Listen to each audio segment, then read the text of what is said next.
Radio 50. Interaction. Jérémy Kitori.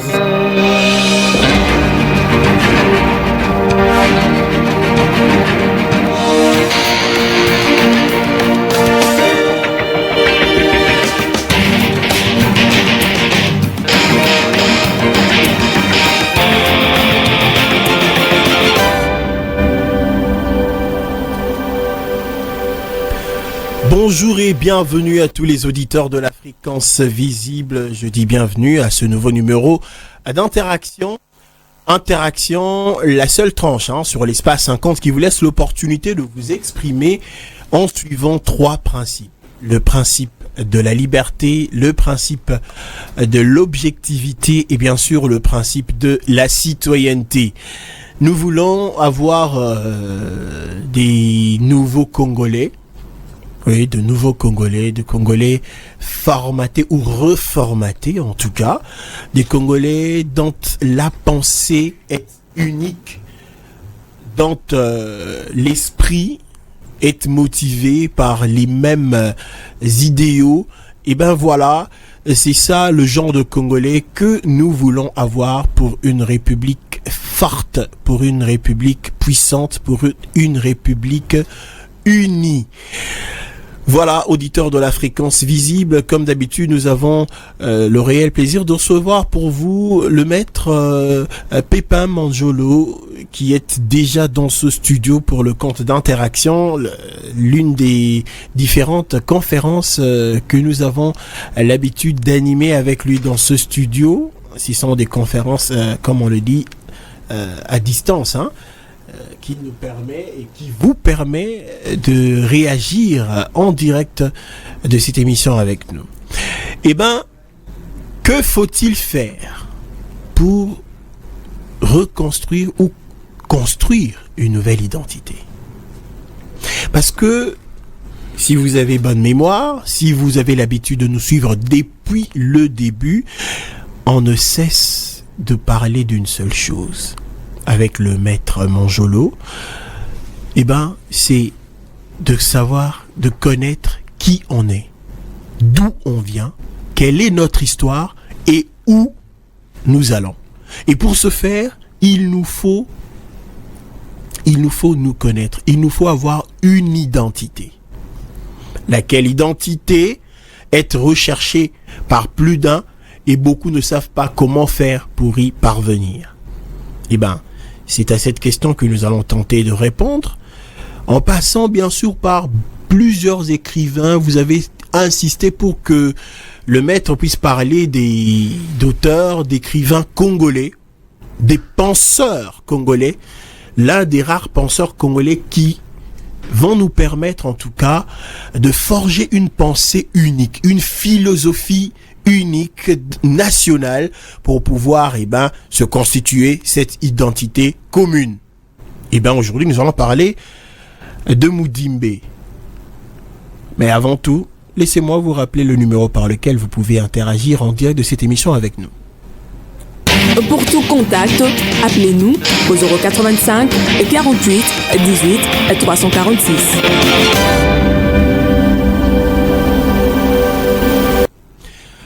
Voilà, 00243 pour tous ceux qui sont à l'étranger, le 85 48 18 346. C'est le numéro du standard, il est opérationnel, mais avant de prendre vos différentes réactions, nous allons recevoir maître Pépin Guillaume Manjolo dans ce studio. Bonjour et bienvenue à vous. Bonjour Jérémy, bonjour chers compagnons de la culture, de la littérature, de la philosophie et de la quête du savoir, des Ikra au sens arabe du terme qui me paraît très approprié en cette occasion. Voilà, vous avez tellement promis de parler de Mudimbe puisque les auditeurs, en tout cas qui nous suivent, ont insisté du fait que voilà, le maître ne cesse de parler tout le temps de Nietzsche, des auteurs français, des occidentaux, mais jamais des Congolais ou des Africains. Aujourd'hui, comme on le dit, toute charité bien ordonnée commence par soi-même. Nous allons relever les défis et c'est Mudimbe qui commence.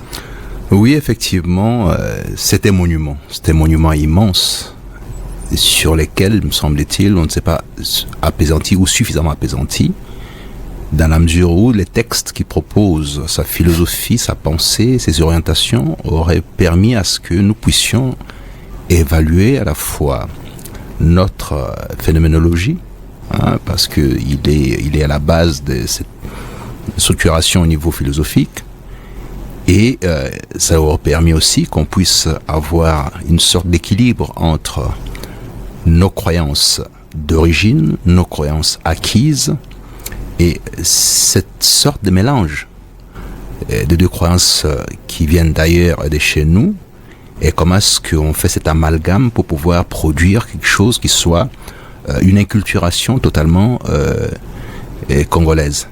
Et il propose une démarche très particulière dans son texte, entre les eaux, où il est question des dieux, il est question d'un prêtre, il est question de la révolution. Mais il y a un symbolisme très puissant dans cette démarche ici, où il explique des choses avec énormément d'acuité, et qu'il est nécessaire qu'on puisse effectivement, que les enfants congolais de tous âges, que les fils congolais de tous âges et filles congolaises de tous âges puissent accéder à quelque chose, une nourriture particulière qui est congolaise. Voilà. Donc ça sera, on va parcourir assez rapidement avec quelques questions, quelques observations, quelques prélèvements, et il appartient à chacun d'entre nous, ceux qui suivent, de faire l'effort d'acquérir ces textes et de les lire, ce qui permet non seulement à l'auteur qui est quasiment en train d'être retraité de bénéficier des petites facilités liées à ce qu'il a produit, mais en même temps c'est une sorte, on rend hommage et on l'honore en faisant cette démarche-là, et en même temps on se cultive utilement et en consommant congolais.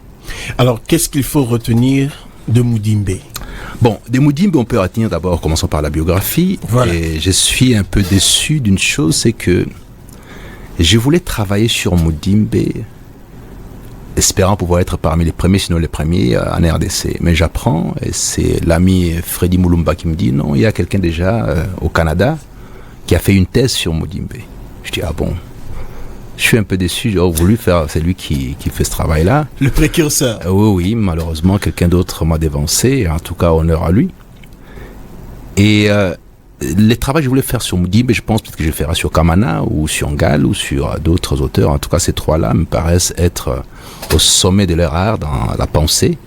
Il y a les autres qui sont très importants, comme Eliki Mbokolo, comme Ndaiwel et tout ça, mais ça c'est dans un domaine différent, c'est en histoire. Mais je parle de la pensée, la production de la pensée. Eux, ils retracent l'histoire dans leur configuration réelle, en les contextualisant, en la contextualisant plutôt. Je peux comprendre, mais ici je parle de la pensée, la production de la pensée, qui est une démarche extrêmement difficile. Et j'ai une passion particulière pour ceux qui sont en mesure de formuler des concepts, de la pensée, la mettre sur papier et permettre à ce que les autres générations puissent la consommer. Donc, ça demande. Mais vous pouvez quand même vous imprégner de ce que le Congolais qui est à l'étranger au Canada a produit sur Mudimbe. Oui, c'est une obligation. Oui. C'est-à-dire, lorsque je dis, j'apprendrai à connaître en profondeur Mudimbe, j'ai l'obligation de voir les thèses qui ont été faites sur lui, notamment celle-là qui me paraît tout à fait capitale dans ma démarche. Donc je lirai ça par cœur, je comprendrai ce qu'il doit faire, voilà. Mais les travaux que je tente de vouloir faire, et je ferai par la suite, notamment sur Kamana, là aussi, l'ami Freddy Moulumba m'a dit qu'il mettra en contact avec lui directement. Très bientôt, il partira des Goma pour venir à Kinshasa. J'espère pouvoir avoir cette sommité. Voyez-vous, c'est ça les grands hommes. C'est un grand homme, j'ai envie de la rencontrer. Je suis déjà ému de savoir que je vais la rencontrer. J'ai une passion particulière pour ces intelligences qui laissent la trace dans l'histoire. Ce n'est pas tous ces voyous qu'on connaît en finance, en politique et tout ça. Ça, c'est la pureté même. Les colonnes en cravate, comme on le dit. Mais il y en a dans tous les secteurs d'activité sur la planète. Donc, c'est pas ça qui est intéressant. Ce qui est intéressant, c'est que ceux qui laissent la trace dans l'histoire et qui impriment la pensée, c'est extrêmement fort. Souvenez-vous de Raison, Vertu, Bonheur, Socrate. Donc, ce sont des choses tout à fait particulières. Parménide, je pense donc je suis Parménide, récupéré par Descartes. Mais c'est d'abord Parménide. Ce sont des choses qu'il faut en fait rectifier, parce que tout le monde sait que les points de départ, cogito ergo sum et tout ça, donc qui a été dans la phase plutôt latine, mais bon, son origine est grecque, ça vient des Parménides. Donc ce sont des choses qu'il faut... On s'est resté dans l'histoire. On est là, on est collé à ça, c'est imparable. Okay. Donc, Valentin Yves Mudimbe est né le 8 décembre 1941 à Jadotville. Donc c'est l'Icassia actuel. Et là, on est encore dans une période particulière.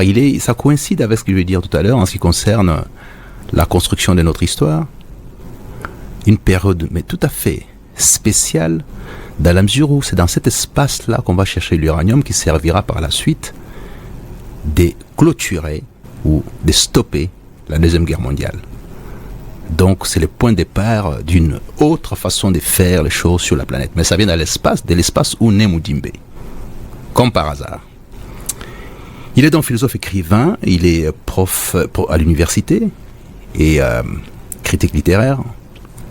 Donc ce sont les informations qui sont disponibles, les gens, il suffit de chercher, vous tomberez là-dessus. Très tôt, il a une vocation particulière, il veut devenir prêtre. Ce qui fait que bon, il rentre dans les heures de tout ça, il est dans un monastère des bénédictins. Et par la suite, il n'a plus cette foi-là et tout ça, il dit bon, il doit sortir de là. Et finalement, il rentre à l'université en 1962, où il fait la philosophie et les lettres. Et en 1970, il a les doctorats en philosophie et lettres de Louvain-la-Neuve. Et par la suite, il rentre en RDC pour enseigner. Bon, quand il arrive, connaissez très bien que lorsqu'on est philosophe, qu'on est libre, et qu'on est un penseur au sens réel du terme, on a difficile à être en adéquation avec certains comportements, notamment au niveau de la géopolitique. Ce qui fait que, bon, en 1979, il repart vers l'étranger, en commençant par certains pays africains, où il fait sa pérénigration, et puis finalement l'Europe, et il atterrit quasi définitivement sur le continent américain, où il commence par enseigner d'abord dans les collèges Avenford, et puis par la suite, il va enseigner dans la prestigieuse université de Stanford. Alors, vous vous souvenez qu'en RDC, on a des éminents chercheurs, des éminences grises, au fait, qui ont enseigné à Stanford. Mudimbe a enseigné à Stanford. Et puis, là, sa dernière chaire d'enseignement, c'est Duke. Voyez-vous déjà la hauteur? Ce qui fait que, bon, quand on discute, lorsque ces gens-là doivent parler, nous, on doit se taire. Politique, machin, religieux, tout ce que vous voulez, on se tait, on les écoute. Parce que le niveau est trop élevé. Je dis toujours, n'oubliez pas, nous restons des scarabées. Nous sommes des apprenants. Et alors, il fait la phénoménologie, le structuralisme, et il a quelques récits mythiques. Donc, ce qui fait que, en fait, l'abondance de sa production, à la fois en termes de textes précis, en termes de publications universitaires, en termes de critiques par rapport à certains textes qui existaient déjà, mais elle est abondante. Je ne sais pas vous faire la liste, il faut aller chercher. Donc, c'est lui qui a fait la thèse, bravo, parce qu'il a dû passer un minimum de 3-4 ans. La vraie thèse. Parce qu'il faut au moins 3 ans, 4 ans. La vraie thèse pour comprendre, au fait, les mécanismes de ce sur quoi tu as envie de travailler. Ça ne se fait pas à la sauvette non plus. Ça ne se fait pas 5 mois, 2 mois et tout ça, c'est impossible. Même si on est Dieu les pères, bon, on doit s'adapter aux choses humaines. C'est pour ça d'ailleurs que Jésus sur la croix a pleuré parce qu'il était dans les corps humains. N'est-ce pas? Il n'a pas dit, voilà, donc je suis Dieu, je supporte. Non, là, il était dans le corps humain, il a supporté la douleur. Alors, si vous estimez pouvoir faire une thèse en 2 mois, c'est que, bon, ça n'a plus rien à voir avec la thèse. C'est du surnaturel. Bon, bref. Voyez-vous, donc, et aujourd'hui, nous avons le plaisir de pouvoir évaluer un peu, ou essayer de pénétrer une partie de sa conception de ce texte ici, qui est un texte pour moi majeur. Ce qui est sûr, c'est qu'on ne saura pas du tout parler de toute l'œuvre de Mudimbe. Non, c'est impossible. C'est impossible, on ne peut pas parler de l'œuvre de cette façon-là, parce que il est vrai qu'il y a une technique qui a été mise en place aujourd'hui par Michel Onfray, qui est une belle technique, de l'apprentissage d'un philosophe ou d'un penseur, en général, consiste notamment, à travailler sur sa biographie. Maîtriser parfaitement sa biographie depuis sa naissance, comment il a évolué dans les milieux, contextualiser les milieux dans lesquels il a vécu. Et par la suite, commencer par évaluer son œuvre. Lire entièrement son œuvre. Entièrement. Donc si vous voulez lire entièrement l'œuvre de Mudimbe, il faut un minimum, quand vous lisez très vite et bien que vous captez les choses, il faut un minimum de 2 ans. D'accord? Lire entièrement. Et par la suite, maintenant, commencer à pouvoir faire des fiches pour comprendre comment est-ce qu'on peut transmettre ce qu'il a fait. Mais même en faisant ça, vous devez vous rappeler une chose. Et ça, c'est Nietzsche qui l'a dit. Et aujourd'hui, Michel Onfray répète là-dessus. On évalue l'œuvre, notamment par rapport à la santé de la personne. C'est-à-dire que l'état mental, physique de la personne participe à la construction de son œuvre. On ne peut pas dissocier l'état de santé de quelqu'un par rapport à ce qu'il produit. C'est toujours lié. Donc, ce sont des choses qu'il faut voir. Donc, alors, en ce moment-là, ça vous impose de vous investir un peu plus dans la connaissance de ce que cette personne a vécu. Ses relations directes, ses mariages, ses divorces, son homosexualité, sa vie bisexuelle, sa vie hétérosexuelle. Toutes ces choses-là, il faut les évaluer pleinement de sorte à pouvoir comprendre qu'est-ce qui a motivé une orientation, une autre en termes d'écriture. Donc, c'est une nouvelle façon de faire les choses, c'est-à-dire, c'est la contextualisation. Donc, j'ai cité encore de nouveau Michel Onfray qui travaille là-dessus. Okay. D'où, quand il fait ses universités populaires, c'est sur base de ça. Donc, il fait un travail de fond.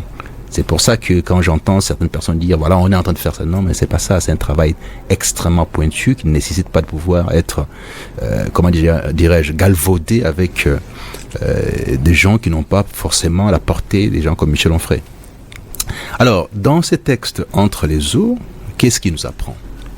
Mudimbe se trouve dans une période particulière de notre histoire qui est des questionnements par rapport à la religion catholique, son parcours personnel, l'évaluation de ce que nous avons été, la compréhension de cette religion, son application à la réalité qui est la nôtre, et la foi. Ce qui fait que il essaie de pouvoir donner son évaluation personnelle, mais liée à la réalité qu'il a vécue, à la réalité factuelle, parce qu'il a été à la fois un participant réel dans cette démarche-là, c'est-à-dire qu'il a été acteur au sein de l'Église catholique, il a compris comment ça fonctionne en tant qu'institution. Ok. Et il a lu les textes canoniques, il a maîtrisé la Bible et les évangiles, et maintenant il sort de là avec beaucoup trop de questions. Mais une question majeure, celle, est-ce que cette religion étrangère peut s'appliquer à nous? Cette religion du colon peut s'appliquer à nous? C'est une question que très peu de personnes se posent. En tout cas. Ah bah oui, c'est un prêtre, c'est quelqu'un qui a fait la démarche intérieure à la structure qui pose cette question-là. Et puis finalement, la réponse doit être celle-ci, selon ce que je comprends du texte et selon ce qui est vraiment les textes. Oui, elle peut s'appliquer à nous, mais pas de la même façon.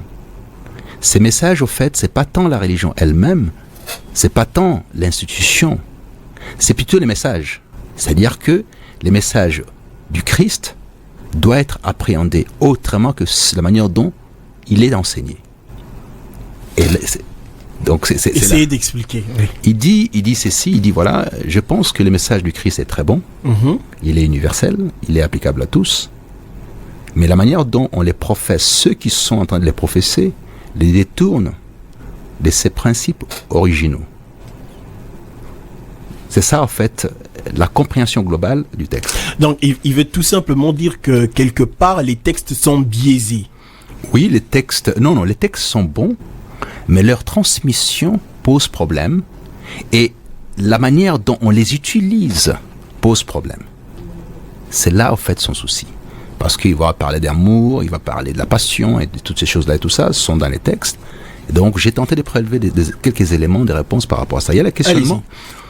Au niveau de la page 4 et 5, il dit ceci, pendant des années, j'ai tenté de la vivre dans les structures consacrées. Donc, cette fois-là, seul mon estomac était en paix parce qu'il était dans des configurations où on pouvait manger assez facilement. Vous savez, au couvent, dans les séminaires, on mange très bien, donc les repas sont réguliers, tout est facile.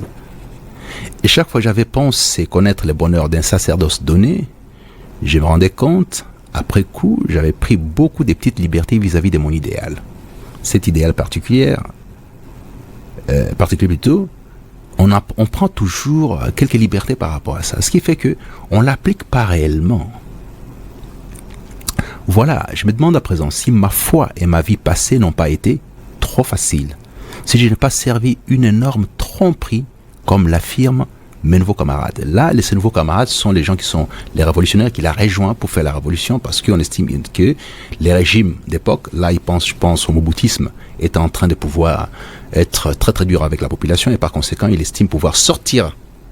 Il est sorti de l'église parce qu'il veut devenir acteur. Il ne veut pas être, parce que l'église ne lui permet pas d'être acteur. Parce que c'est quasiment la même démarche que Descartes. Oui, c'est quasiment ce type de même démarche et tout ça. C'est-à-dire qu'il sort de l'église pour devenir un vrai acteur. Parce que l'église les contraint à ne pas être acteur. Hein? Et là-dessus, vous verrez aussi, il y a quelques passages où on estime qu'effectivement, lorsqu'on est prêtre, on n'a pas droit de prendre les camps de la vengeance, peu importe. Enfin, on ne prend pas un camp. Ok. C'est pas recommandé. Et donc, c'est ce qu'ils ont appris dès le bas âge, au petit séminaire, au grand séminaire, à tout ça, on ne prend pas le cas. Et d'ailleurs, ça vient de l'explication du testament, des évangiles. Non, je sais, ce n'est pas possible. Alors, toutes ces personnes si convaincues, que font-elles donc pour avoir des certitudes? C'est une question. Il y a des gens qui sont certains de tout ce qu'ils font. Ils ont des certitudes, ils disent non, il y a un problème. Avec des affirmations éclatantes, d'évidence pour lui. Mes nouveaux amis avec des vérités tout aussi évidentes. C'est-à-dire qu'il va chez les révolutionnaires et trouve qu'ils ont aussi leur vérité, parce que ce sont les marxistes, qui paraissent implacables. Mais il est face à deux vérités, celle qui est liée à l'Église et celle des gens du commun, du temporel, qui vivent leur vie au quotidien. Et puis finalement, il dit bon, il se donne un peu de répit en disant je compte ne plus y penser pour l'instant. Et alors, plus loin à la page 9, là, je dois faire ça entièrement, comme ça donne la portée réelle de la substance. Il se trouve être maintenant chez les révolutionnaires. Donc, cette idée qui disait les petits déjeuners, l'estomac apaisé, tout ça, bon, on n'est plus là. Là, il est dans un camp des révolutionnaires et tout ça, donc avec la situation telle qu'elle s'est vue, hein, pour les combattants et tout ça, les militants et combattants. Il dit, l'absence du petit déjeuner n'est plus un problème pour moi. Je me suis habitué comme à tant d'autres choses. Ne plus voir des têtes se courber sur mon passage. Hein, c'est ce qui se faisait dans l'église catholique, n'est-ce pas? Mm-hmm. Me voir oudoyer comme un simple militant, être traité des vendus au colonialisme et aux intérêts du Vatican. Je l'ai bu d'abord péniblement. C'est eau du mépris et de l'intolérance. Maintenant, sur mon visage, plus aucune veine ne se gonfle devant la grossièreté la plus truculente, ni devant une offense gratuite. Je crois avoir maîtrisé mes réactions et supprimé la suffisance cléricale apprise à Rome. La suffisance cléricale apprise à Rome. Il y a en fait une explication qui est liée à la hauteur que confère la conception du Vatican et de Rome. Mm-hmm. C'est-à-dire vous êtes supérieurs, vous êtes des êtres qui êtes appelés à faire l'intermédiation entre Dieu et les hommes. Alors ça vous donne une hauteur extraordinaire. Okay. Alors il dit cette suffisance-là, il ne veut plus ça. C'est la suffisance cléricale. Cela explique même le fait que les gens se courbaient devant lui. Exactement, donc c'était dans ce principe-là et tout ça. Malgré tout, dit-il, j'ai vu sur les nerfs. À certains moments, mes vaisseaux drainent des coulées de lave chaude, c'est reste la honte. J'imagine trop ce que se disent mes collègues restés dans la bonne voie, donc dans le couvent. Un docteur en théologie, un licencié en droit canon. En plus, tombé si bas, oserais-je encore les regarder? C'est-à-dire cette culpabilité-là qu'on a, qui nous tient depuis les bas âges, qui faisait par exemple qu'on aille à confesse. Déjà, ça c'est une hérésie particulière, mais bon, il faut faire avec. Aller à confesse. C'est-à-dire que tu fais une bêtise, tu vas te confier devant quelqu'un en disant voilà, j'ai fait une bêtise et tout ça, et puis lui te dit qu'est-ce qu'il faut faire pour pouvoir être absoudre tes péchés. Oui. Donc, ça lui colle à la peau parce qu'il a été nourri de ça, élevé dans ça. Quand me déferai-je de ces signes inutiles, mêlés à une religion déjà trop compromise par ses propres défenseurs? Cette religion est trop compromise par ses propres défenseurs. Vous savez, il naît dans une période où l'Église catholique, notamment Pie X, me semble-t-il, sont mêlés à une relation particulière avec les nazis. Donc, ça pose un problème. Donc, cette compromission-là est dans tous les secteurs d'activité, au fait, au niveau, pas de la parole, c'est de l'institution. Et en fait, pas l'institution elle-même.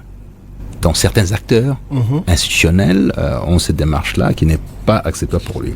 Voilà encore des questions qui se posent à ce niveau-là. Et plus loin à la page 14, sacrifice de la croix.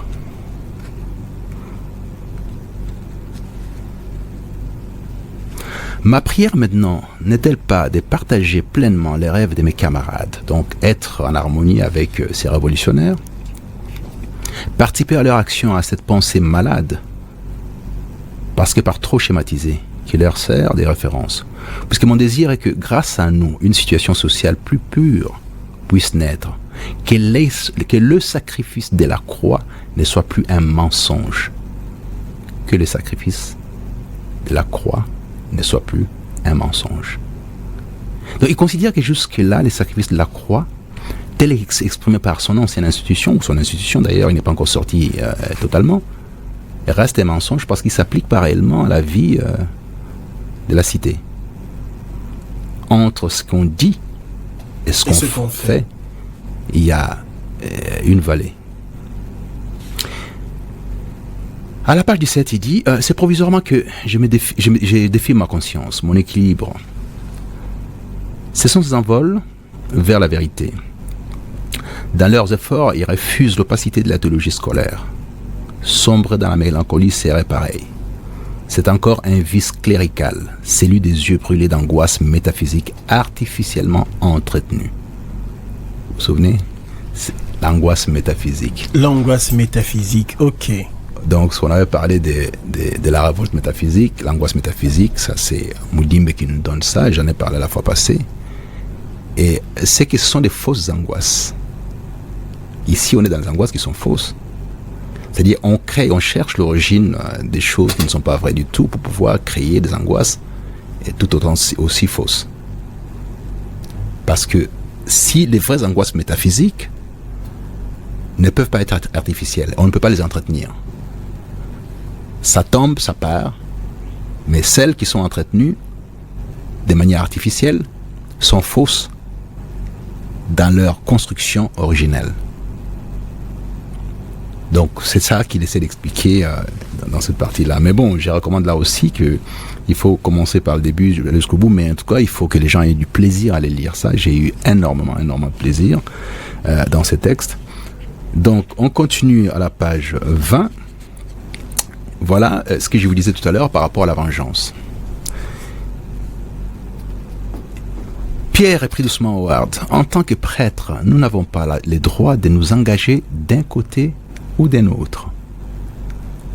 Notre croix est de ne pas succomber à la tentation de rejoindre les camps de la vengeance, qui pourrait peut-être devenir celui de la justice. C'est une tentation, Pierre. Nous sommes des crucifiés. Ça clôt un peu tous les débats et ça indique la pertinence du texte, du message du Christ. La vocation qui nous étreint ou qui étreint ceux qui ont la passion pour servir les Christ, faire passer son message, est en contradiction avec un engagement d'un camp vers l'autre. Toutes les âmes sont équivalentes, il faut les orienter vers la bonne direction pour celles qui sont un peu égarées. Mais si vous prenez parti pour un camp par rapport à un autre, donc vous êtes déjà dans la même dimension de la vengeance des âmes qui normalement sont soumises à votre éducation, à vos orientations. Et ça pose un problème. Donc, vous perdez toute crédibilité parce que vous êtes allié à un camp. Ici, notamment, les camps de la vengeance. C'est quelque peu comme un juge qui déjà a un penchant pour un parti. Oui, ben exactement. Donc, si les juges est dans une dimension où il montre ses faveurs pour une des parties à la situation, donc forcément, il n'est plus équitable. Il n'est plus équitable. Donc, ces bandeaux sur les yeux de la justice perdent toute sa valeur. Donc, il a baissé le bandeau sur les yeux et maintenant, il agit comme tout humain. naturellement, avec toute sa passion, avec tout le reste. Voilà. Alors qu'ici, on te dit... Les angoisses métaphysiques. Les angoisses métaphysiques, et tu crées et tout ça. Bon, bref. Donc, ouais, ça c'est très fort comme message, il me semble-t-il. Ça rencontre aussi la période qui est la nôtre. Vraiment. Mais Moudimbe, quand il a écrit ça, ça remonte à très longtemps, c'était pas concerné par la situation actuelle. Et il a préféré, au fait, sortir des ordres pour aller dans la vie civile et agir comme il pensait pouvoir agir. Parce que quelque part, il envoie sa lettre de démission, il quitte les institutions cléricales pour œuvrer utilement dans le domaine qu'il a choisi. On ne peut pas servir les deux structures à la fois. Il n'y a pas de justification à ça, même si on doit aller dans toute une sorte de démonstration philosophique et théologique et tout ça. Ça ne tient pas la route, parce que là, on est dans les œuvres des hommes, on a envie d'agir comme les hommes, pour les hommes, et a fortiori, avec les hommes, en choisissant un camp. Ce qui n'est pas forcément recommandé. À la page 22,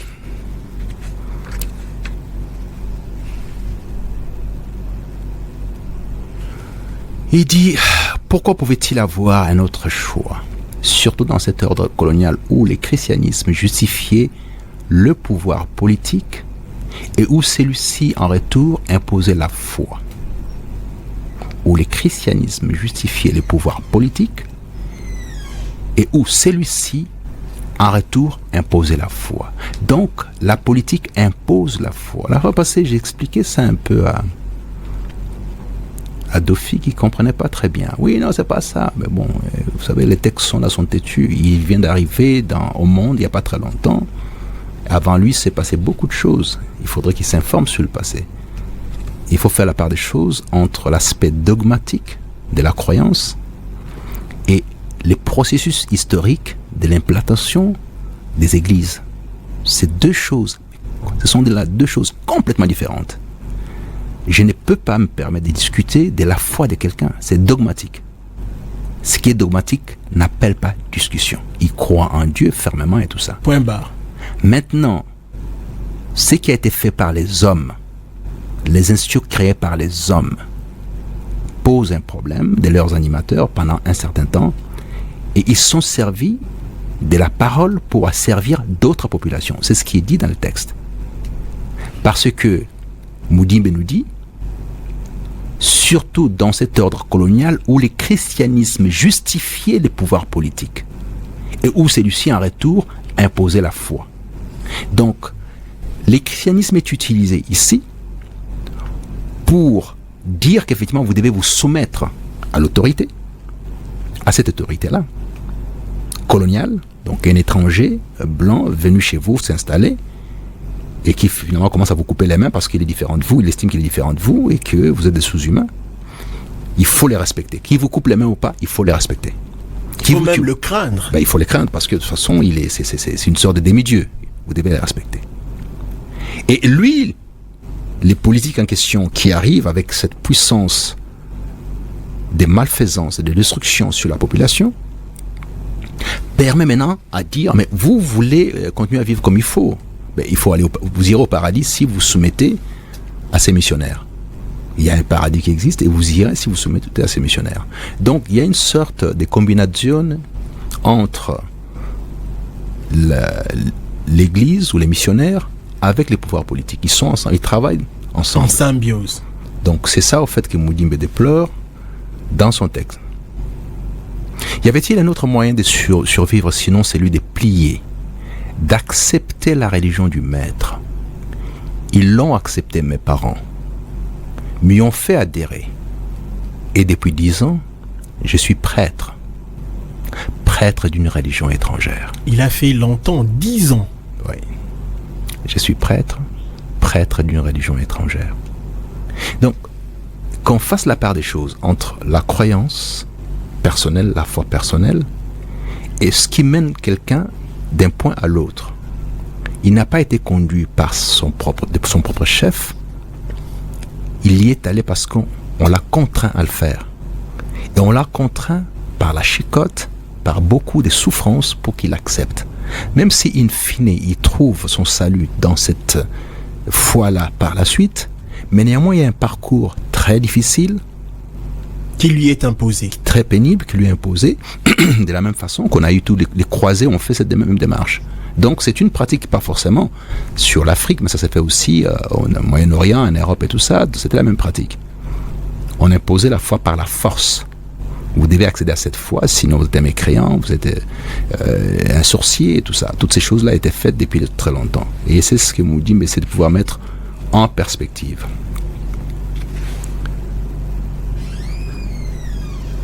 Et à la page 42,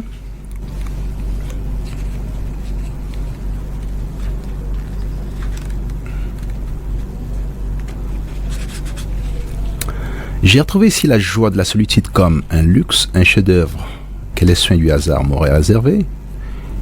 Une chanson entendue naguère me traversa l'esprit. Les bourgeois, c'est comme des cochons. C'est une chanson de Jacques Brel. Une très belle chanson d'ailleurs. Plus ça devient vieux, plus ça devient bête. Les bourgeois sont comme des cochons, ça se répète et tout ça. Donc c'est une très belle chanson que j'ai appris à mes enfants. Je n'ai retrouvé pas la suite, mais sa vérité s'incrusta plutôt en moi. Des loisirs. Voilà le plus grand vol de la belle société d'aujourd'hui. Le temps des vols de propriété est fini. Il leur faut des loisirs. Maintenant, pour oublier, combler des héroïsmes sans objet, les prêtres noirs, en s'assujettissant, comme je l'ai été, à des modes de vie propres à une société qui s'organise à départager heureusement, en quantifiant de manière proportionnelle les heures de sommeil et les temps du rire, les moments de lecture attrayantes et faciles et l'éternité des études sans peine, n'aimerait-il pas pour son peuple condamné encore à essayer dans la souffrance de survivre en utilisant des techniques de service? Les méditations comme les heures du bréviaire ne sont-elles point des temps de répit accordés par un monde envahi par les techniques d'expansion? Elles sauvegardent une part de silence chez certains, de ces serviteurs chargés de défendre un sens de la vie qui est à peine celui de l'Évangile. Donc, tout ce qu'il vient de dire, ça n'a strictement rien à voir avec l'Évangile. Rien à voir. Ce message qu'on attend n'est pas celui-là. La construction d'une machine à broyer les autres pour s'imposer en tant que telle n'est pas en adéquation avec les évangiles. C'est Moudimbe qui le dit, c'est pas moi. J'essaie de pouvoir juste rappeler aux uns et aux autres que cet immense écrivain et philosophe qui a enseigné à Stanford, qui enseigne encore à Duke, a fait des choses extraordinaires, et notamment il nous révèle à nous-mêmes ce que nous ignorons ou nous feignons d'ignorer. Et alors, à la page 44, c'est là la beauté, je trouvais ça excellentissime. Prier, un poème de Miguel Hernández Silva, classant, étiquetant, comptant mitraillettes, mitrailleuses et fusils. La joie revint, brutale, dans sa franchise, c'était ma prière de l'heure, l'offrir. Amour ta voûte en haut et moi toujours en bas, amour sans autre lumière que mes élans, sans autre illumination. Regarde-moi ici, enchaîné, rejeté, sans chaleur, au pied des ténèbres, les plus soudaines, les plus féroces, mangeant pain et couteau, comme un bon travailleur. Parfois, rien qu'un couteau, rien que par amour. Oui, là c'est son interprétation, puisqu'il sort du poème de Miguel Hernández, il donne son interprétation. Oui, rien que par amour. Voilà ce qui importe, l'amour. Et là, c'est conjoncturel en ce qui nous concerne. C'est effrayant que dans l'église où l'on parle tant d'amour, où Dieu est amour, il n'y ait pas une véritable théologie de l'amour comme il n'y a pas encore de théologie des dieux. Depuis 20 siècles, l'Église se cramponne à l'histoire, s'adaptant et adaptant ses vérités, pour ne pas mourir au présent. Toute la théologie de mon Église ne sera-t-elle qu'une théologie des contingences? Ce serait triste. Pour l'instant, merci Seigneur pour ce silence même accablant qui me sauve du sommeil des contingences. Où est l'amour dans l'Église? Il dit, il n'a pas trouvé l'amour dans l'Église. Il n'a pas trouvé la théologie d'amour. Or, Dieu est amour et Jésus n'a cessé de parler d'amour. Mais ce message est où? Au cœur de l'Église. C'est Moudimbe qui pose la question. C'est pas Manjolo, attention, parce qu'il n'y ait pas de confusion par la suite. Oui, tu as dit ceci. Non. Si vous voulez débattre, je pense qu'il faut écrire aussi des livres de cette nature-là et contredire Moudimbe. Ça m'étonnerait que ça soit possible si vous n'avez pas une formation aboutie, si vous partez juste de vos propres principes, de vos convictions individuelles. Ça ne suffit pas. Vous avez quelqu'un qui a expérimenté les processus ecclésiastiques en tant qu'acteur, qui est sorti de là, qui s'est nourri de la grande philosophie, qui a construit une pensée et qui donne sa position. Ça me semble quand même utile de pouvoir être évalué à 2 fois afin de pouvoir le contredire. Enfin, la page 53, et là on va clôturer avec Mudimbe. J'ai fouillé ma mémoire, mes années de séminaire, mon séjour à l'Angelicum, mes divers ministères, mes angoisses et mes déceptions, aucune unité. Point de fil unificateur qui m'aurait conduit ici, des raisons de justification. Tout s'est filoché. Au fait, il n'y a rien dans sa démarche cléricale qui permettait à ce qu'il soit révolutionnaire. Donc tout était fait pour l'empêcher de penser autrement. Donc il ne savait pas comment est-ce qu'il était arrivé à ça. Je ne sais trop pourquoi, je pensais à Siva, les feux, oui. C'était cela. Jeune, j'avais rêvé de me consumer pour un idéal. Hein, tu sors de autodafé, tu te mets les feux pour un idéal. Se sacrifier. Sacrifier, oui. Prêtre, on m'avait ordonné de sauvegarder des édifices condamnés par les temps. Prêtre, on m'avait ordonné de sauvegarder des édifices condamnés par le temps. Oui, c'était cela qui m'avait déçu. J'ai rêvé de feu, on a fait de moi un mouton. Seulement les moutons ne se révoltaient pas. J'ai hais l'enfer, dis-je dans un souffle. Et notre pays aujourd'hui est un enfer. Vous êtes un exalté, mon brave Pierre. Vous ne vous suffisez pas humainement, c'est cela votre désespoir. Vous n'êtes pas un sage, Pierre. Connaissez-vous C? Non. Eh bien, je suis content pour vous. Il sourit. C a résolu votre problème dans une phrase que vous apprécierez. La peur de l'enfer a produit plus de sottises que de belles actions. La peur de l'enfer a produit plus de sottises que de belles actions. N'ayez pas peur de l'enfer, faites de belles actions. Ok. Parce que si vous vous conduisez par peur d'enfer et que vous ne faites rien d'intéressant, alors vous ne ferez que des bêtises. À ce moment-là, vous irez vraiment à l'enfer. Mais c'est en quelque sorte le même esprit qui a animé Lumumba.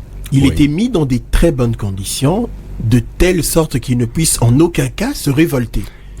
D'ailleurs, la démarche, puisque mon propre père a participé à cette structuration particulière des évolués, c'était un évolué, donc quand ils sont partis à la table, avant de partir à la table ronde, on avait déjà construit cette classe des évolués, dont j'ai eu peut-être l'opportunité parce que mon père était un évolué, et puis par la suite il a participé à la table ronde.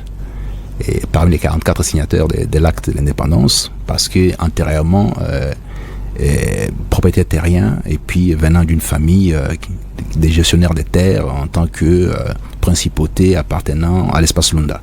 Donc, ce qui fait que ils ont été formatés pour ne pas se révolter. Parce que l'idéal, il y a des textes belges qui disent ça, voilà, on doit créer une classe des évolués qui ferait le tampon entre nous, donc les Belges blancs, et la population. Et on va la mettre à l'aise. Qui empêcherait la population de se révolter. Oui, on va la mettre à l'aise. On lui donnera les moyens, un peu d'éducation, beaucoup plus d'éducation. Vous allez goûter à la bourgeoisie. Oui, et ils ne voudront pas quitter cette bourgeoisie pour entrer dans le désordre. Donc, mais la révolte métaphysique étant ce qu'elle est, puisque vous permet à la personne de délibérer, de faire le bon choix. Exactement, parce que tu as connaissance de tes droits et des origines. Parce que tu es sur tes terres, on dit d'oublier éventuellement les mains coupées, la chicotte et le reste, parce que tu vas avoir une voiture, une belle maison dans un quartier un peu plus raffiné. Non, ça pose un problème, ça ne suffit pas. Ça ne suffit pas. Donc on ne peut pas acheter les gens sur base de ça. D'où la révolte. Donc il disait la peur de l'enfer a produit plus de sottises que de belles actions. Archimède ne demandait qu'un point d'appui hors du monde pour remuer le monde. Les jésuites ont résolu le problème d'Archimède. Vous êtes, n'est-ce pas, un fils des jésuites? Bien sûr, je sais. L'Angelicum. Malgré tout, ce sont les jésuites qui sont vos vrais maîtres. Et votre drame est d'être, en plus, un prêtre noir doublé d'un intellectuel colonisé. Doublé d'un intellectuel colonisé. Donc, lorsque, dans les camps, on lui dit ça, il est frappé doublement. Un prêtre noir doublé d'un intellectuel colonisé. Donc c'est la mort subite pour lui. Et alors en ce moment-là, la révolte est encore beaucoup plus percutante en son fort intérieur. Voilà un peu pour ceux qui veulent toucher à Mudimbe.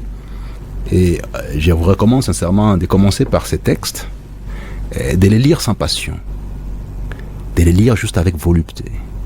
Sans état d'âme. Mais il faut y aller parce que c'est votre texte. Ça vous concerne. C'est une pensée puissante qui vous concerne. Et je pense qu'à travers ces textes, nos ancêtres nous observent, nous regardent, nous évaluent. Où en sommes-nous du legs de souffrance? Ces legs particuliers des mains coupées, des transports des blancs sur les dos dans les typos et tout le reste, des humiliations, de cette religion qui, aujourd'hui, à laquelle nous sommes partis. Je suis catholique, mais je ne peux pas m'empêcher de poser de questions. Je suis un esprit libre par rapport à ça. Je suis un esprit libre par rapport à la gestion d'un pays, à la gestion d'une institution. Je me pose toutes les questions. Je m'autorise à me poser des questions. On ne peut pas m'interrompre. C'est ma liberté.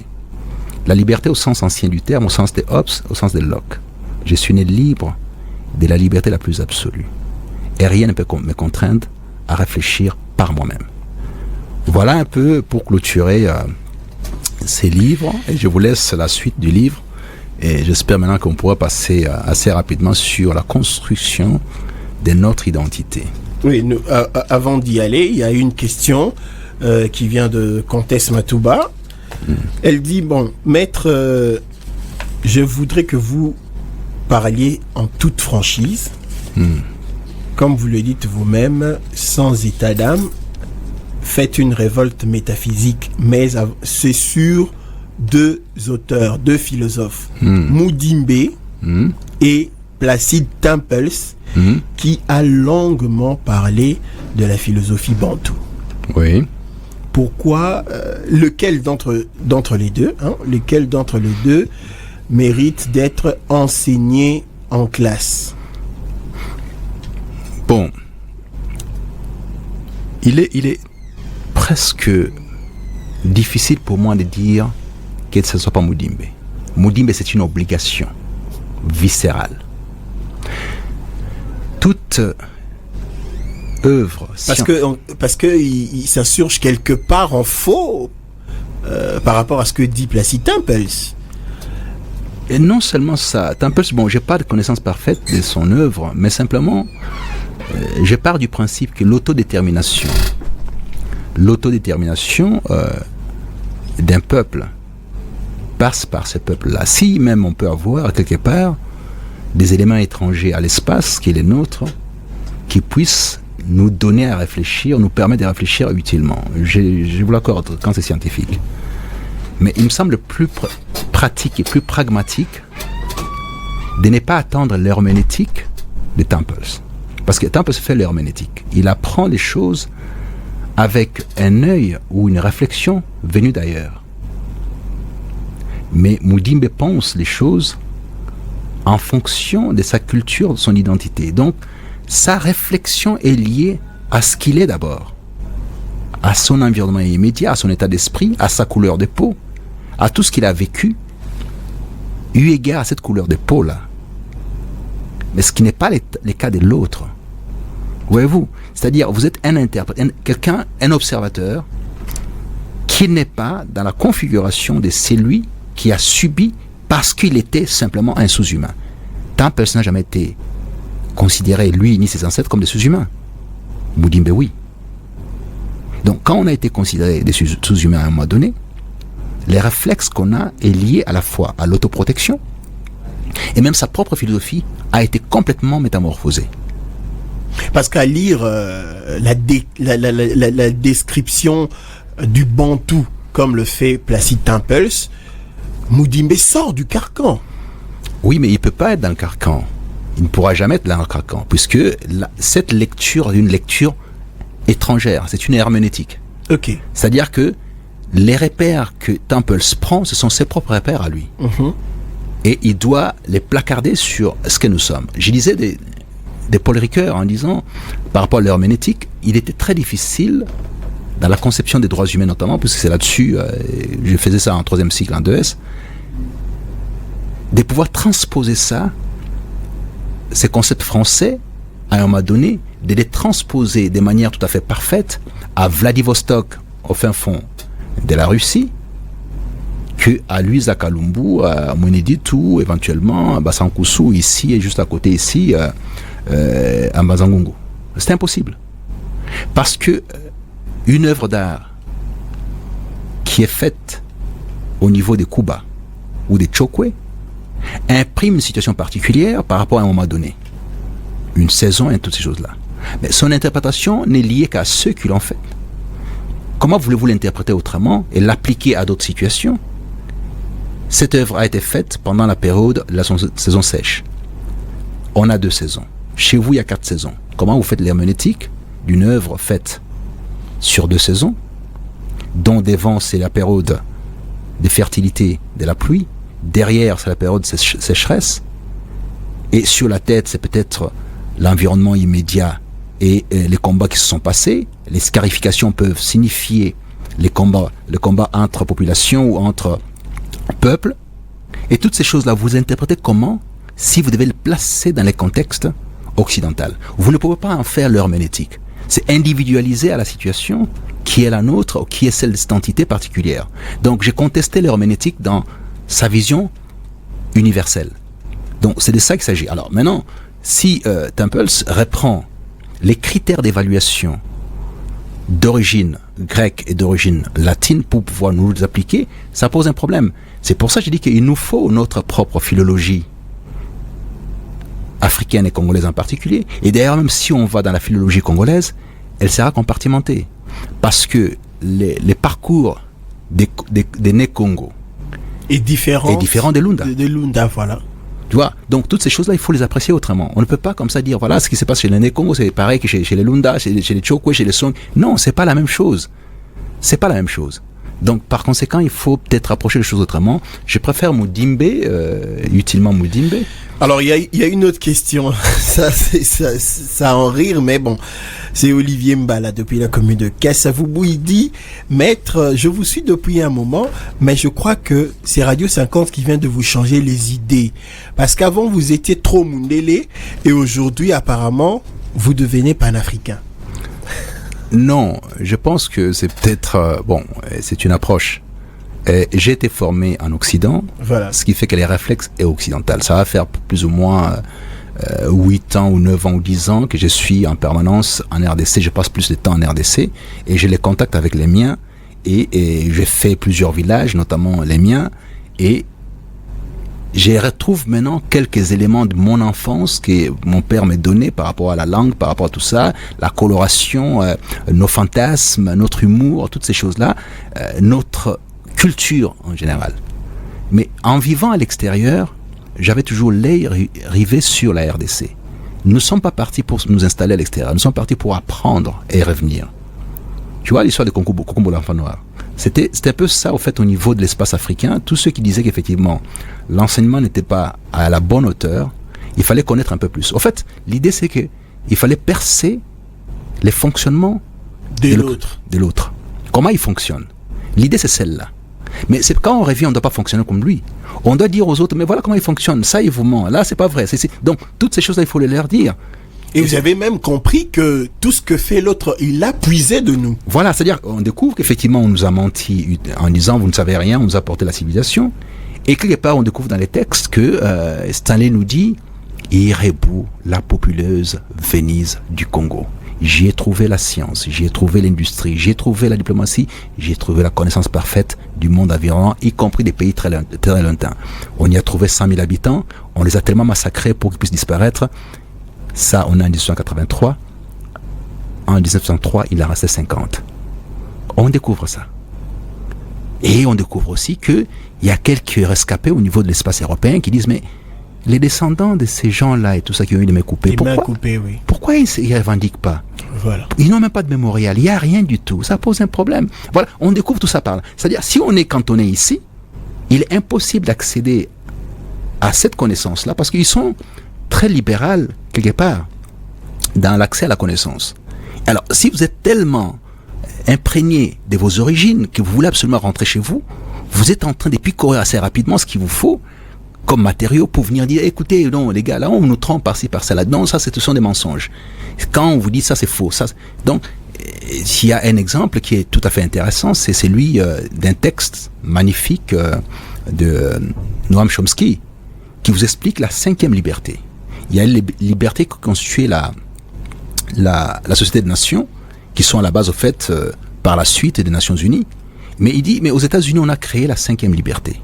C'est la liberté de voler des pieds à l'étranger pour les intérêts des Américains. C'est officiel. C'est officiel. Bon, est-ce qu'on l'essaie ici? On ne peut le savoir que quand on est de l'autre côté, qu'on essaie d'aller chercher partout pour trouver les outils de la contradiction de leur vérité. Donc, j'ai fait cette démarche-là.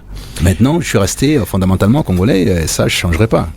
Alors ça, c'est un message qui vous touche directement, mais bon, nous allons prendre d'abord Dofi et puis je vais revenir à vous. 50 la radio interaction. Bonjour Monsieur Dofi depuis la commune de Kinshasa. Ouais, bonjour bien-aimé.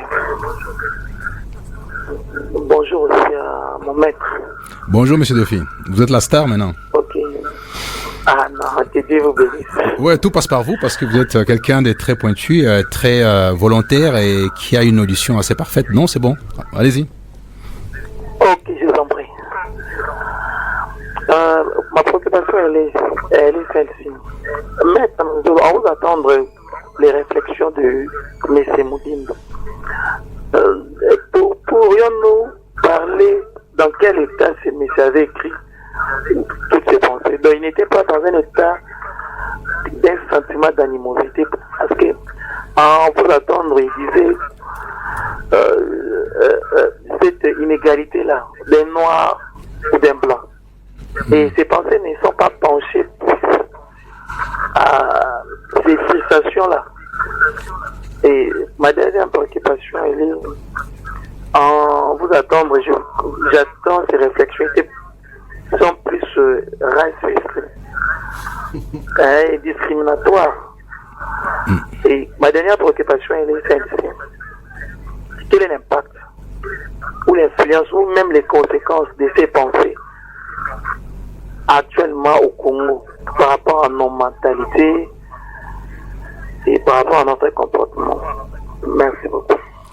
Merci Monsieur Dofi depuis la commune de Kinshasa. Alors avant que vous ne répondiez aux questions de Monsieur Dofi, je vais quand même lire ce SMS. C'est un SMS anonyme malheureusement. Le monsieur dit: Maître Guillaume Manjolo, je ne sais pas pourquoi est-ce que vous évoquez le cas de Moudimbe. Est-ce parce que vous vous retrouvez dans le même carcan? Moudimbe a travaillé avec Mobutu et vous aujourd'hui avec Kabila. Ne serait-ce pas là une façon de justifier la posture de Tcheskovitch dans laquelle vous vous retrouvez maintenant? Voilà. Bon, commençons par Dofi et je viendrai à la posture de Shostakovich. Voilà. Dofi, il n'y a rien de discriminatoire. Ce qui est malheureux, c'est que la science reste la science. Elle fait mal, elle fait mal. Vous dites que Moudimbe devait être dans une situation particulière. Et d'ailleurs, il y a une contradiction avec celui qui vient de parler, qui a envoyé le message maintenant. Oui. Puisqu'on parle du principe que Moudimbe avait des ressentiments vis-à-vis de l'Église et peut-être du pouvoir. Et ici, on dit qu'il a travaillé avec Mobutu. Donc, bref, il y a déjà une contradiction par rapport à ça. La science est têtue. La science est têtue, malheureusement. Je vais vous lire les passages de Conan Doyle dans Les Crimes du Congo. Moudimbe écrit ces textes ici à une période, je pense plus ou moins à une soixantaine d'années beaucoup plus tard, ou 70 ans quasiment plus tard. Dans Les Crimes du Congo, Conan Doyle dit ceci, une phrase est à remarquer, c'est dans les textes. Les missionnaires sont tellement la merci de l'État qu'ils ne font pas connaître dans leur pays ces actes de barbarie. La situation, loin d'avoir été révélée par les missionnaires, comme l'insinuèrent les apologistes du roi Léopold II, nous a été en réalité cachée par eux, par les missionnaires. Et c'est grâce au courage et à la sincérité de quelques Anglais et Américains que les choses furent connues. C'est dans les textes et c'est écrit par un Anglais. Je suis désolé. Vous pouvez vouloir protéger ce qu'on ne peut pas protéger. Ça n'a aucun intérêt. Moi, je vous parle des textes, je ne vous parle pas des partis politiques, je ne vous parle pas des individus, je parle de la pensée. La grande difficulté en RDC qu'on a, c'est que les gens ne veulent pas penser. Ils veulent agir par compartiment, par association. Et je vous recommande de réfléchir par vous-même, par des outils de réflexion, une grille de lecture à mesure de vous produire une péroraison. Lorsque vous avez bien placé votre prémisse, vous avez développé, la péroraison est parfaite. En ce moment-là, vous êtes dans l'intelligence et dans la réflexion. Je ne peux pas parler à telle personne parce qu'il est avec telle. Non, c'est pas ça. C'est pas la réflexion, ça. Ça, c'est un sentiment. C'est peut-être un soupçon de rancœur dedans, mais ce n'est pas la raison. La raison, c'est, je suis en train de comparer un paquet de textes. Quand je compare les crimes du Congo, je vois Ochild, je vois Entre les eaux, je remonte Arthur de Gobineau, l'inégalité des races humaines, je vois la controverse de Valladolid, je lis les codes noirs. Tout se recoupe, on arrive à la même situation. Alors, en vertu de quoi ça serait lié à Mobutu, à Kabila, ça n'a aucun intérêt. Aucun intérêt. Donc, en ce moment-là, il va falloir fermer les écoles qui ne pensent pas comme vous.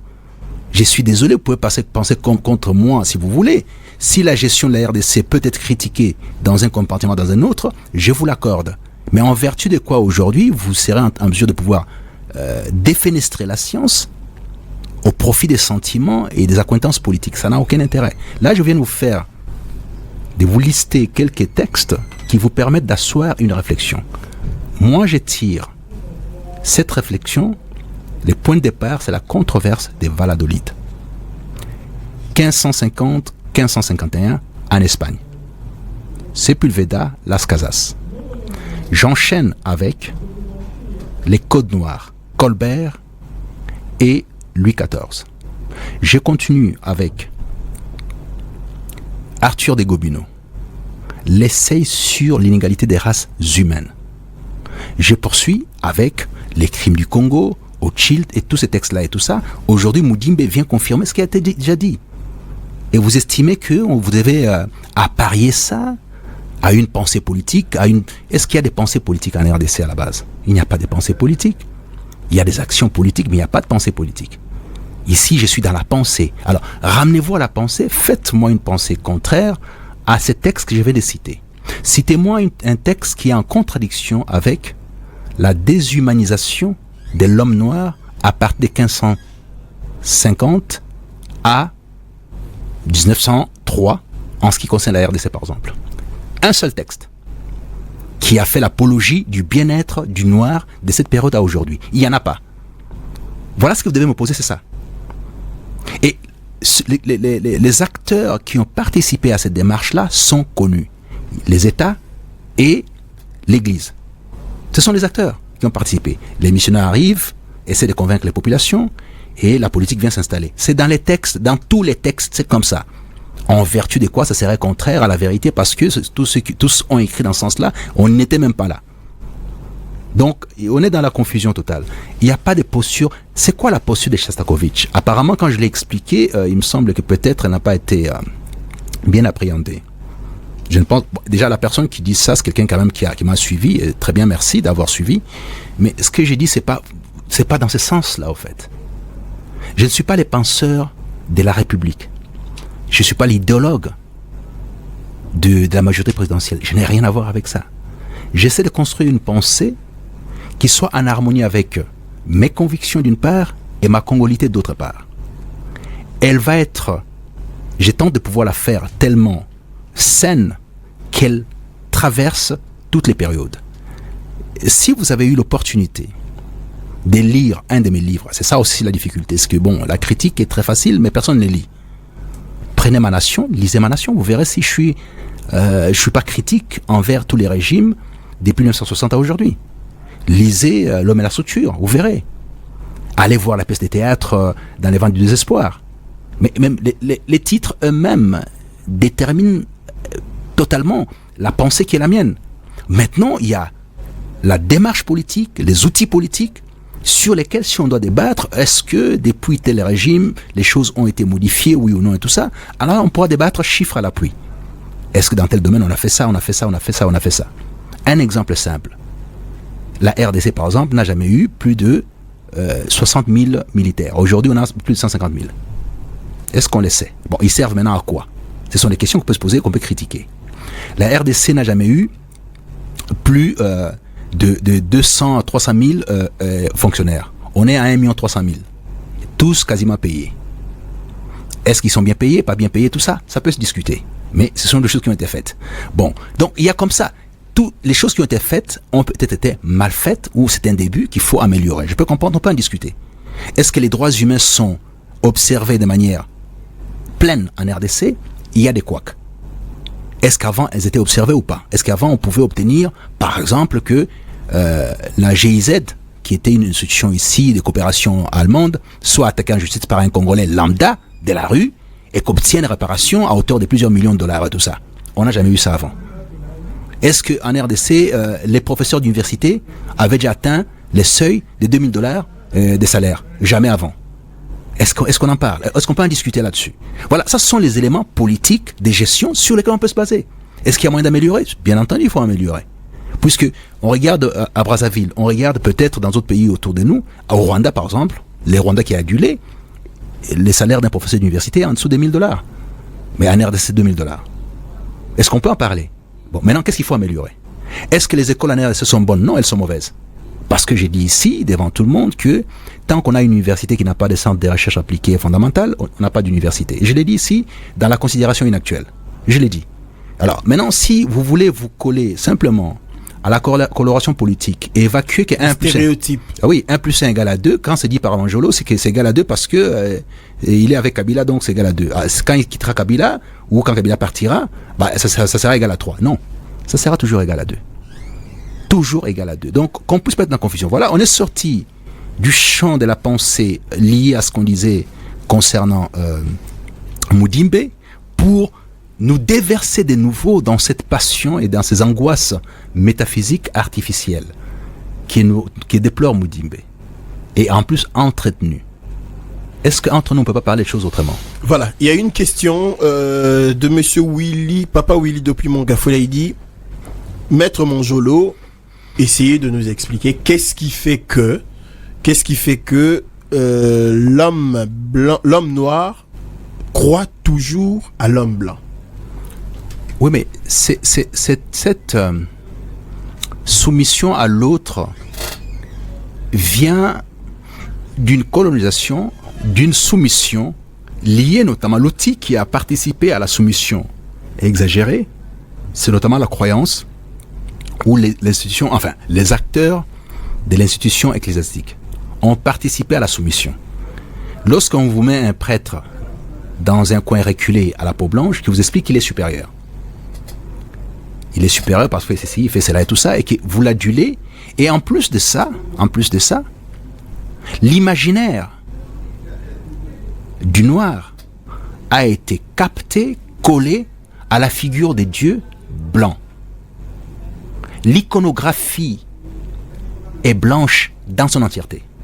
Tout ce qu'ils font, et d'ailleurs Verkis a écrit là-dessus, a fait une chanson là-dessus, Aena Komitunaka et tout ça. Voilà. Donc, c'est la base. Vous voyez, quand on puise dans nos auteurs, dans notre sagesse comme les petits bonbons et tout ça, on découvre énormément des choses, des oisets quoi. Donc, Verkis a fait une chanson terrible là-dessus. C'est que l'iconographie qu'on nous a placardée, tout en disant que Dieu fit l'homme à son image, mais en même temps on nous amène l'image des dieux blancs avec une grosse barbe grise. Et on donne Jésus blond en permanence. Or, il n'a jamais été blond parce que la configuration qui était la sienne, il est de type sémite, sombre de peau, mais on nous les vend blond. Ça n'a strictement rien à voir. Donc, c'est toutes ces choses-là, au fait, qui ont fait que la soumission est devenue quasi naturelle. Parce qu'on vous a fait croire que l'homme blanc était supérieur sur base de sa descendance directe divine.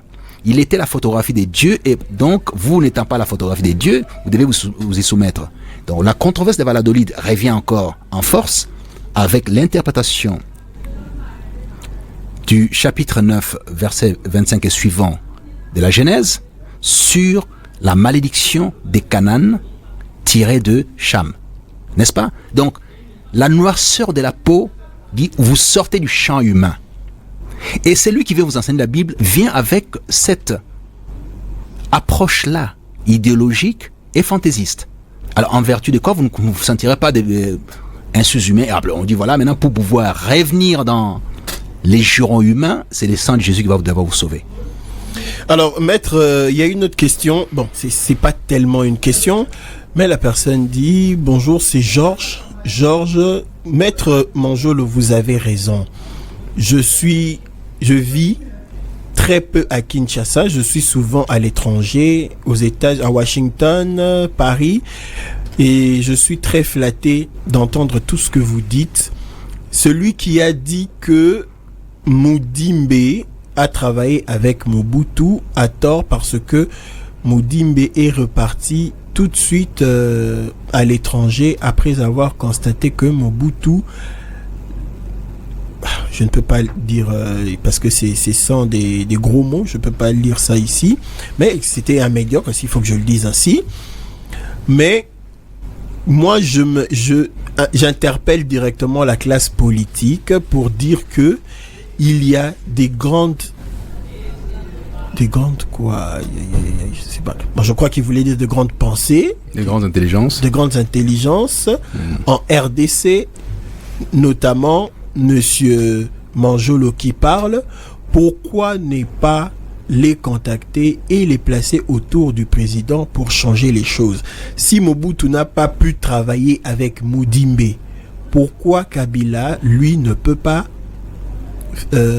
faire appel à Mudimbe, Elikiam Bokolo et d'autres grandes pensées congolaises pour relever la nation? Voilà. Non, c'est une belle interpellation, mais je rappelle encore par rapport à celui qui a parlé de Mudimbe en pensant que bon, il était le suppôt du Satan Mobutu, c'est déjà faux parce qu'il est parti en exil. Je l'ai dit ici dans sa bio, en estimant que les régimes de l'époque n'étaient pas en adéquation avec sa pensée et que finalement il est parti en exil. Il a commencé par faire l'Afrique, l'Europe et finalement aux États-Unis. Alors, simplement, un Mudimbe qui enseigne à Stanford. On est à Stanford. Stanford fait partie des 5-6 meilleures universités de la planète. On confie une chaire à Mudimbe.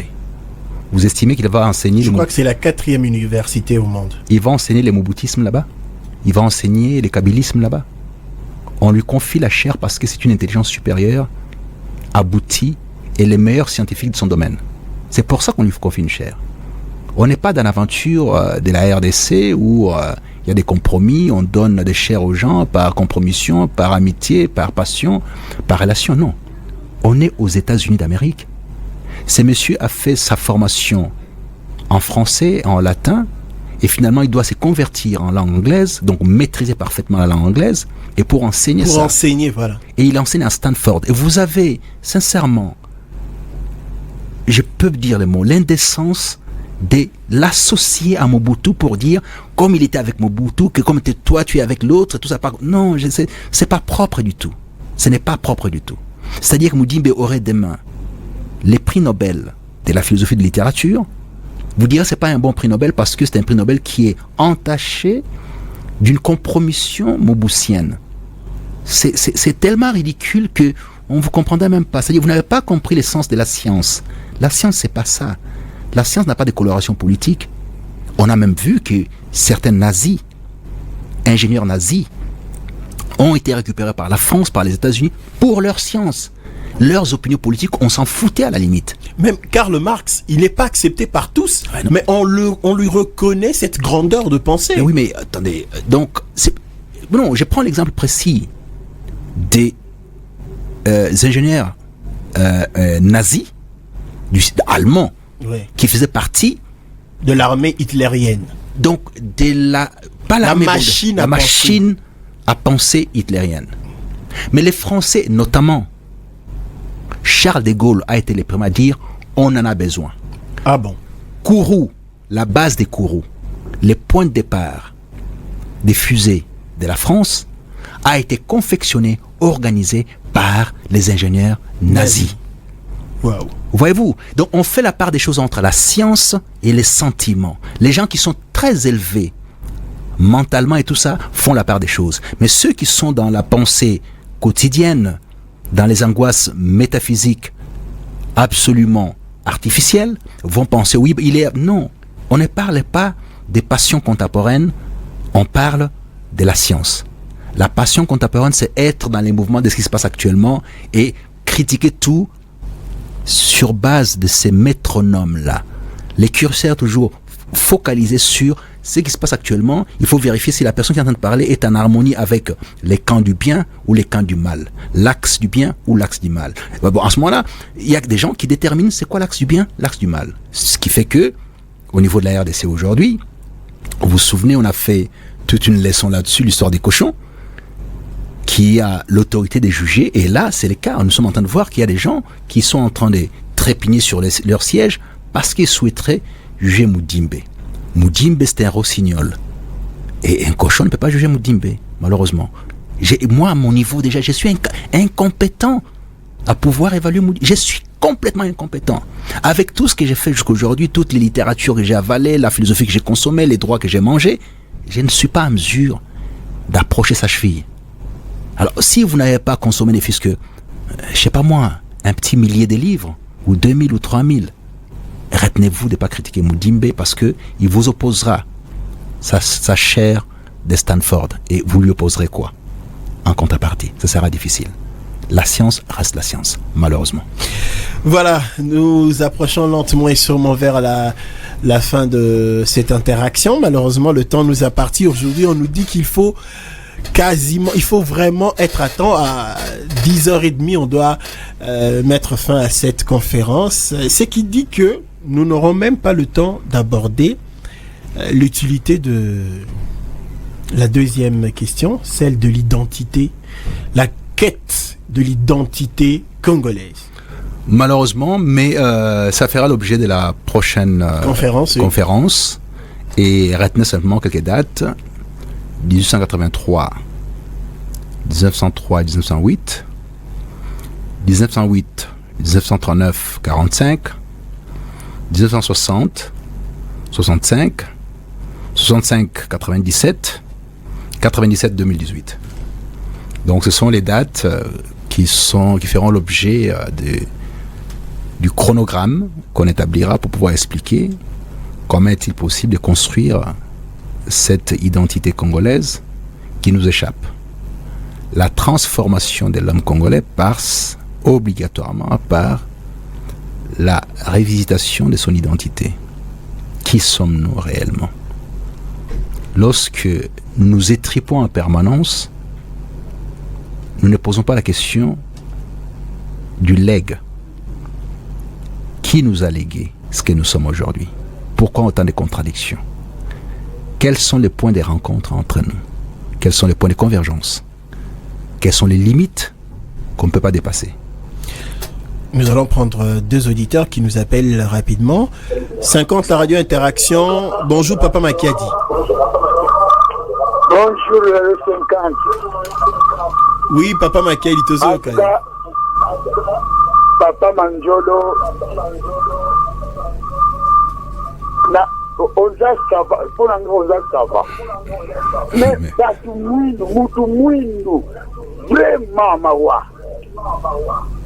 Quand est-ce que nous allons nous séparer de ces satans là-bas, les Occidentaux? Quand la mère de parle, on le prend pour un mauvais. Or que c'est un grand sage. Finalement, est-ce qu'on doit toujours suivre, limiter pour nous marcher toujours, reculer toujours derrière? À cause enfin, je marque même les mots vraiment. Vous dites bien, l'homme noir doit raisonner. Il doit retrouver sa dignité. Mais au contraire, l'homme noir ne peut que suivre tout et tout, copier tout. Même les intellectuels noirs, ils citent seulement en France, est-ce qu'elles ne peuvent pas inventer Ce sont des ingénieurs là-bas à l'université. Et ils ne font pas même un vélo. Mais Chanikena. En tout cas, je regrette Papa Manjoro. Merci, Papa Makiaï. Merci beaucoup. Voilà, 00243 pour tous ceux qui sont à l'étranger, le 85 48 18 346. Je vois Monsieur Moïse appeler. Voilà, nous allons le prendre. 50 la radio interaction. Bonjour Monsieur Moïse depuis Rond-Point Gaba. Bonjour Papa Jérémy et puis Papa les maîtres. Bonjour Monsieur Moïse. Je remercie les maîtres pour sa présence aujourd'hui, de nous parler de la littérature. Mais j'ai une question fondamentale de savoir. La fois passée, je l'avais posé la question, est-ce que l'homme noir, c'est un bourrique naturel? Il avait dit que non, tout ça. Prenons d'abord les aspects que nous subissons en Afrique.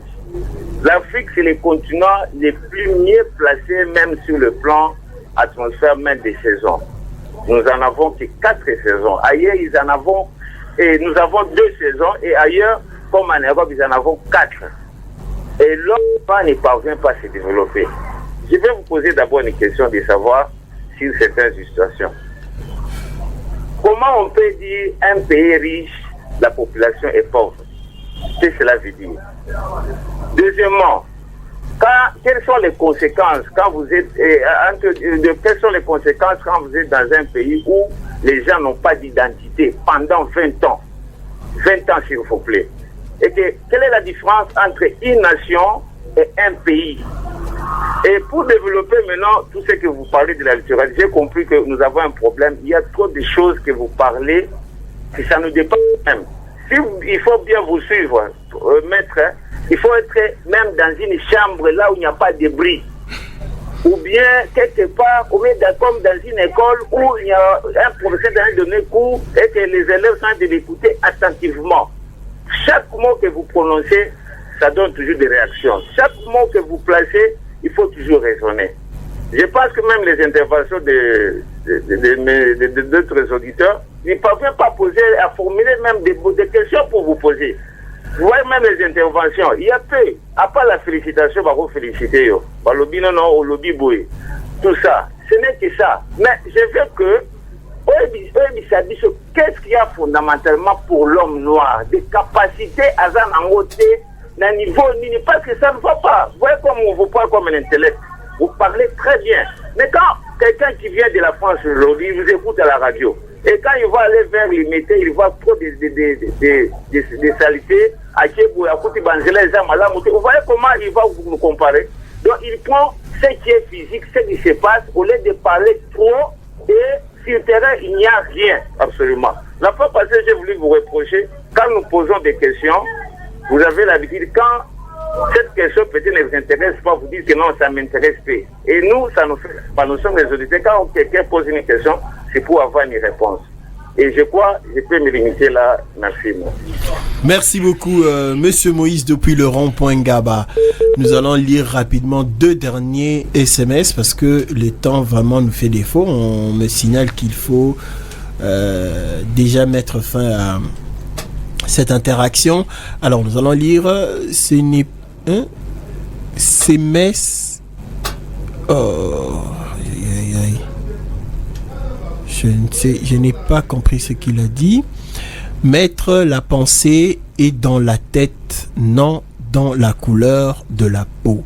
Et pourquoi on a toujours tendance à valoriser l'homme blanc pour son intelligence, son sérieux, alors que l'homme noir est complexé.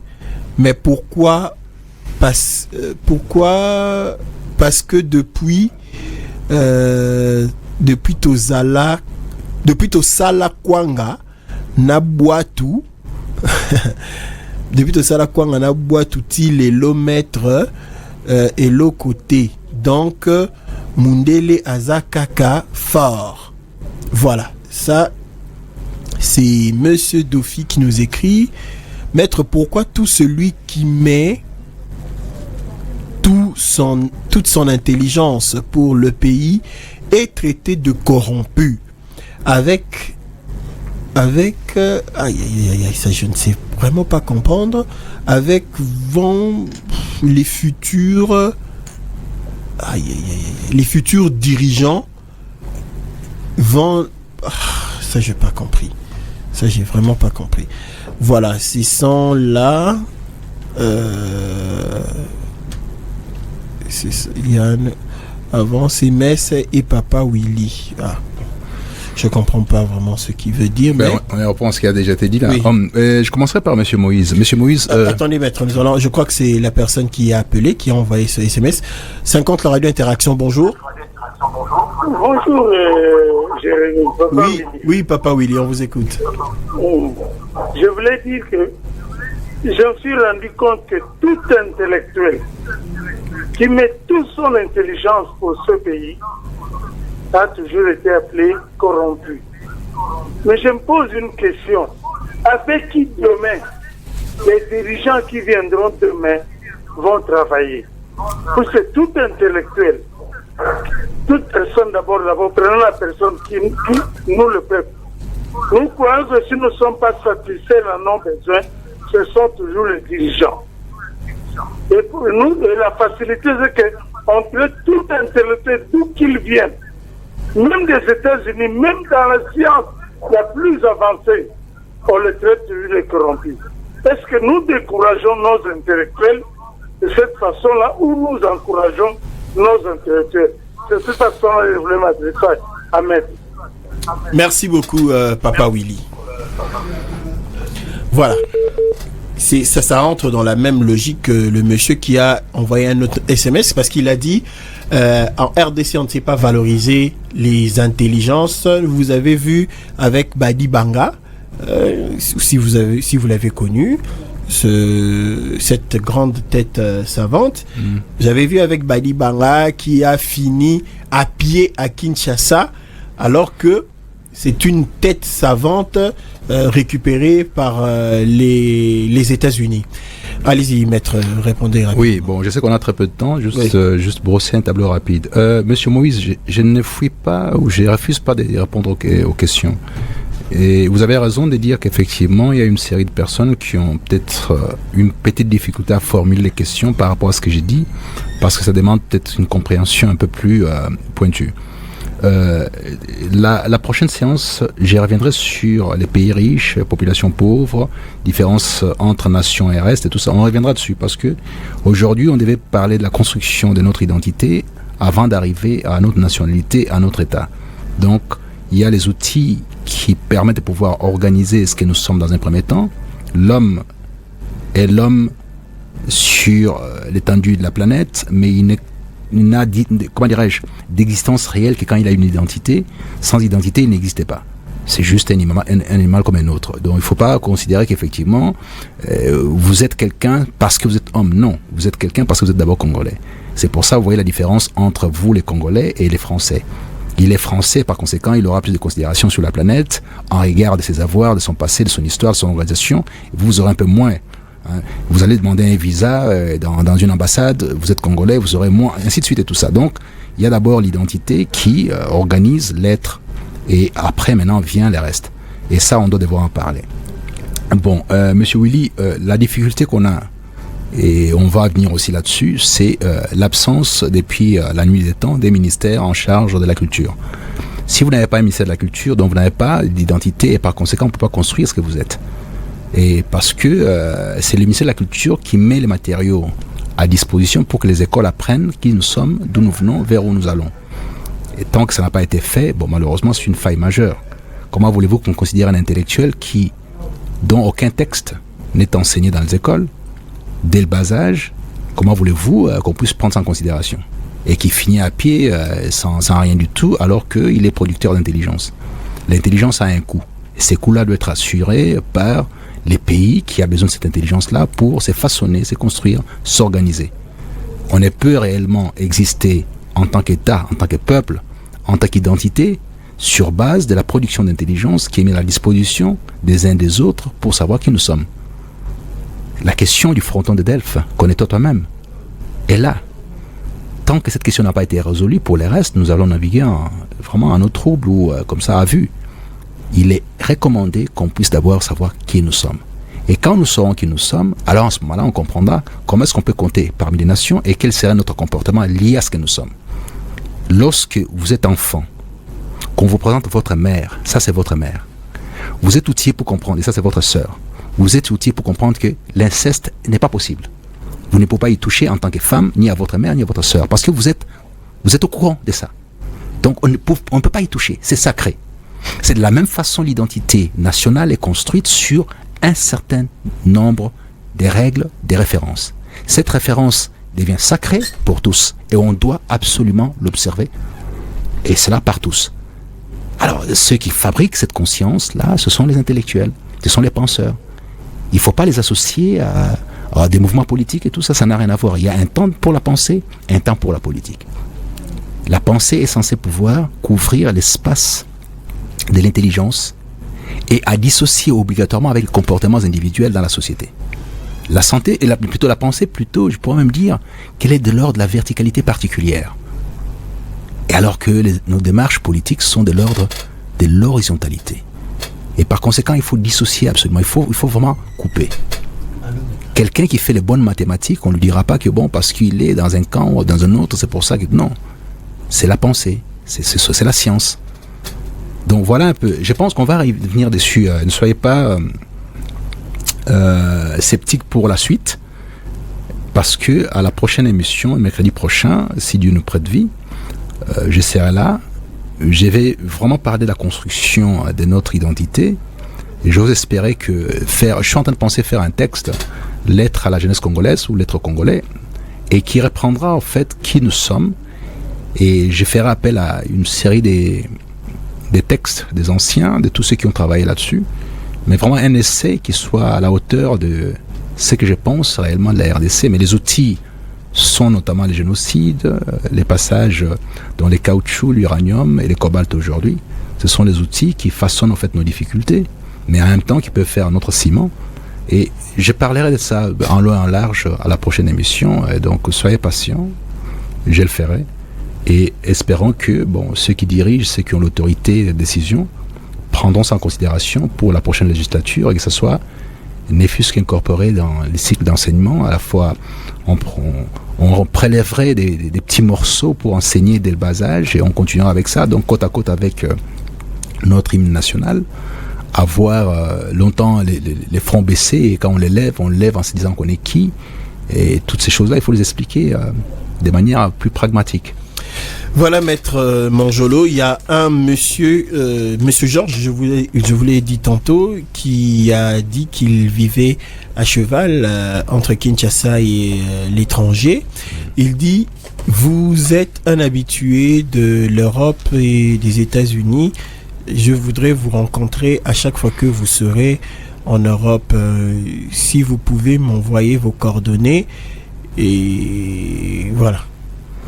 Bon, ça se réglera en dehors des micros et tout ça sont des choses qui se passent après. Bon, merci à lui déjà de penser à moi, c'est une faveur quasi céleste, de compter les gens qui pensent qu'effectivement je peux leur apporter quelque chose, ne fût-ce qu'en termes d'orientation pour la réflexion, pas forcément en termes de matière que je propose, mais qu'ils puissent penser par eux-mêmes. Je suis des Zarathustra, n'oubliez pas, ce que les maîtres ou celui qui propose des choses doit s'effacer au profit de ceux qui en bénéficient parce qu'eux-mêmes sont déjà dotés des outils utiles, ils ajoutent ce que tu leur apportes et par conséquent ils peuvent aller beaucoup plus loin que toi. Donc si ça peut permettre à ce qu'ils puissent peut-être encore renforcer sa pensée, ses connaissances et qu'en même temps ça soit pour moi une nouvelle relation qui a une compréhension différente de certaines personnes, pourquoi pas, je suis ouvert, mais on fait ça en dehors du plateau.